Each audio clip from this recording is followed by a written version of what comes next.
Let me grab a couple of strings and I'll try to tie that over.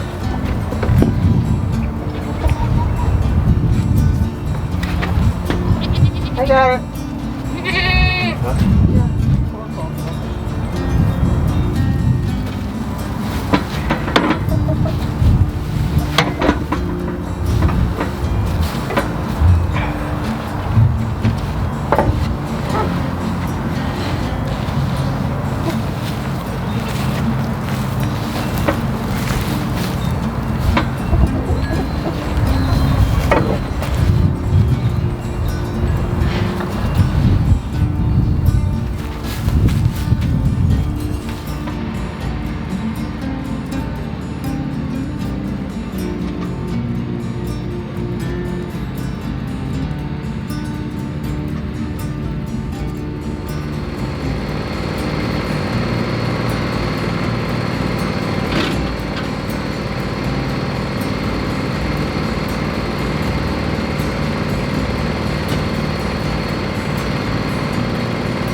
Hey guys, so we have been doing our once a year big chore, which is cleaning out the big coop. I use the deep bed method, which means there's lots and lots and lots of bedding, and you only clean it out once a year. And at the end of the year, when winter is ending, you end up with this amazing, rich, just awesome garden gold. And look at this.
Oh, I left the cover there.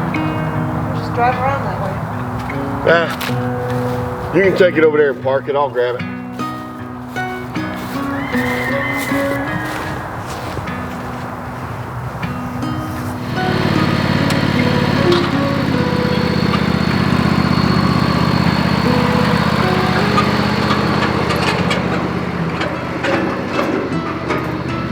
So today has been a big cleanup day, the first of several. We had beautiful temperatures today, as you can tell by my attire. The biggie was cleaning out the big coop, the big chicken coop. I use what's called the deep bed method, where you start off with just the floor of the coop, whether it's a dirt floor like we have, or wood or whatever it is, and you begin with a thick layer of bedding. And I personally, I think wood shavings work the best for this. You want a thick layer, like 6 to 8 inches of just good bedding. And then over time, as you get the droppings and everything from the chickens, you just keep adding more bedding, more and more bedding. And then at the end of winter, when everything has just been breaking down and all of that, and you don't really want the heat in there anymore, because as it breaks down, it puts off heat, which helps your chickens actually stay warm in the winter. You do the once a year big clean out. And it takes a good little bit to do it, but this year it came in really, really handy, because as I have talked about in other videos, I'm redoing a lot of my garden this year, and I'm building new beds. And today I put in 3 of those beds. Now, generally, when you are using chicken droppings as compost, you do not want to put them right into your garden when you are about to plant, because the manure is hot. Now, with the deep bed method, once you get down under that top layer, it is more and more broke down until it is just, it smells like the richest, most amazing dirt you've ever smelled. It is just garden gold.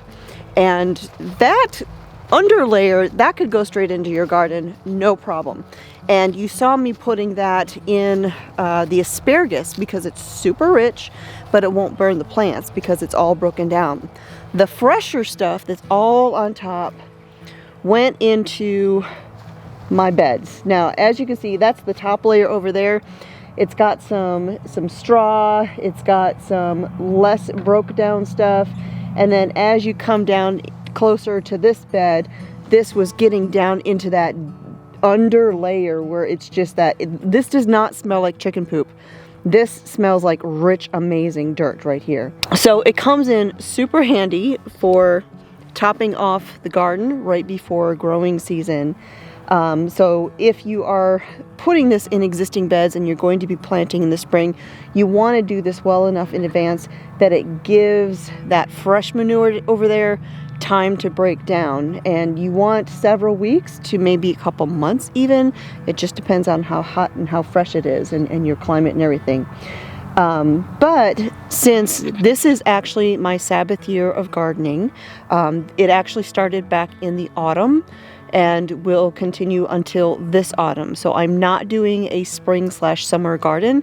I will have a garden in the autumn, and so I will use these beds at that time. All of this stuff that's in these beds will break down all summer long.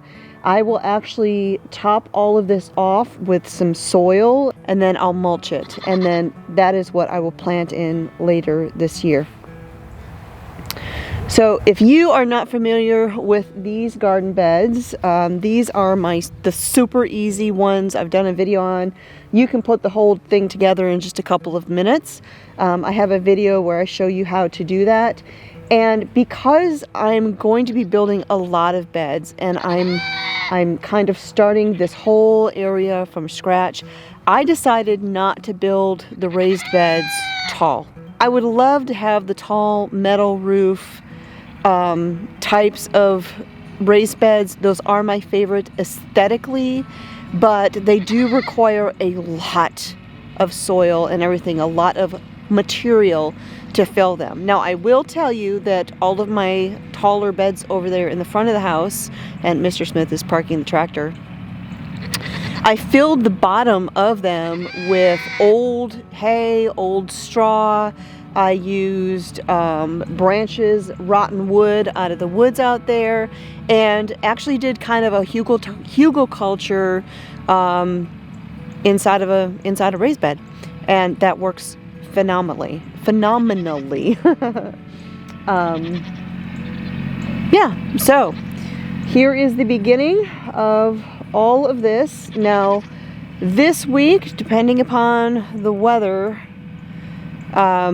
I would like to start getting this fence in so I don't have to worry about the chickens coming here and slinging all this stuff out. Now I do have some cattle panels, and I'm just gonna lay those over the tops of these just kind of as a temporary thing, because while the chickens will still get in here a little bit, they're not gonna be able to scratch everything out of the beds and just like undo all of the work here. So I will lay those over the top just to kind of to hinder the chickens a little bit, and then we will get that fencing put in as soon as possible. So the big projects have begun. Oh, and I also did some cleanup out front today. I cleaned off my trellises that were still out there that had some dead material on them. I cleaned off the loofah trellis. And that actually reminds me, I have loofahs that I preserved over the winter, and I had originally filmed the whole how to do the loofah thing and lost the footage. It's happened to me twice now. But I do still have the loofahs, and they are still whole, they are still dry and just solid, and so I will share with you guys this week all about my experience with growing loofah, the ups and the downs, what has worked, what has not worked, and talk about harvesting them. Now this area right here next to the greenhouse is actually where, yes boys, is where I've been dumping all of the equine manure, or some of the equine manure, because this is going to be an in-ground bed area, and so I'm just kind of dumping it, letting the chickens spread it out, and just kind of enriching the soil that's here with all of that lovely gold over there. So all of the big projects are starting. The raised beds, the fence that's going to start going in, and also animal shelters. We're going to build these guys a permanent shelter, and then Sophie and Amos are going to get a new shelter as well. I would like to do their new shelter similar to the one that they already had in the other area. I liked having the two stalls where we can divide them off, because little Mr. Amos can be a bit of a punk at breakfast time, and so confining him to his stall makes life easier for Sophie. So winter is easing off here, at least for a little bit in northern Alabama. I'm sure we'll get a couple cold spells yet, but time for working outside is coming. We are going to do chores, so thanks for hanging out here at the homestead today. My name is Constance at Good Life Farm, and there's Mr. Smith. I'll talk to y'all next time.